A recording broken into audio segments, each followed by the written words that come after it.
This is going to be touch and go. I'm going to try and electrically etch a fractal pattern on the bottom of this. Now it's pretty thin. We got some cracks opening up because we knew we would.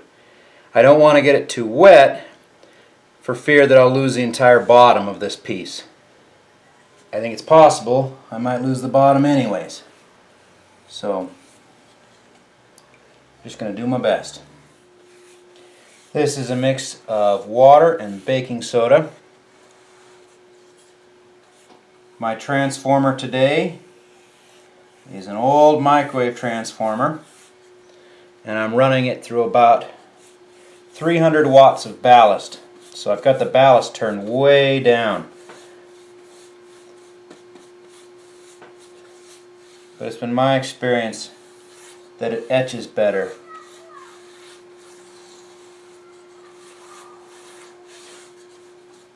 With the ballast turned down. Alright, here we go.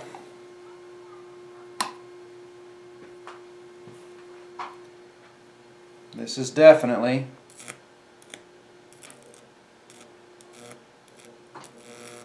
some big boy electricity.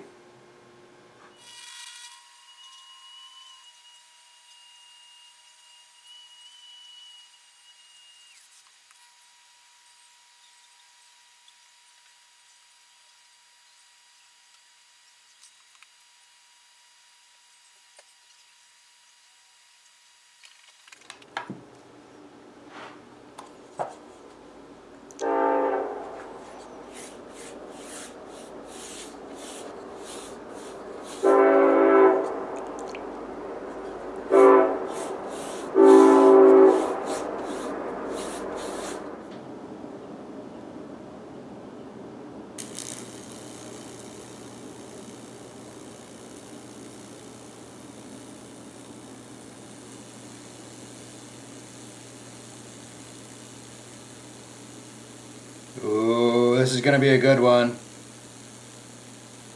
This is the way it's supposed to be burning.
I think we're going to call that good enough.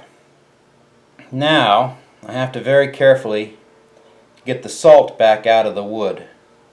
Normally I do this just by turning the hose on it, scrubbing it, letting it dry. So you can see where the water has come through some of these cracks.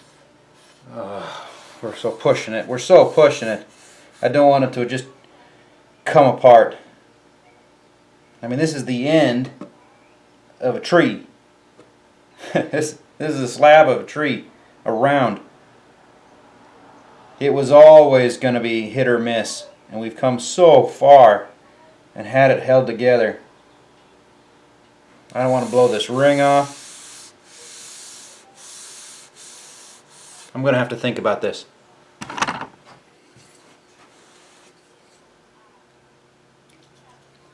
So what I've been doing is taking a paintbrush,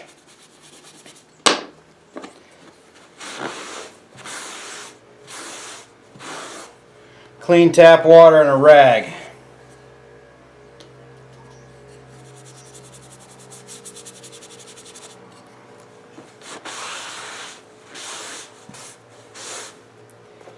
seems to be working.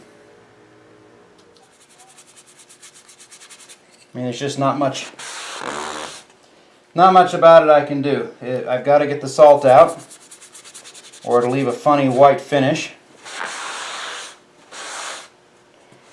And the only way to do that is with more water. This is just one of those projects where you're pushing the boundaries of everything. If it works, it'll be a one-of-a-kind gift. If it doesn't work, who knows? Maybe nobody will even see this footage. I think I'm going to call that good enough.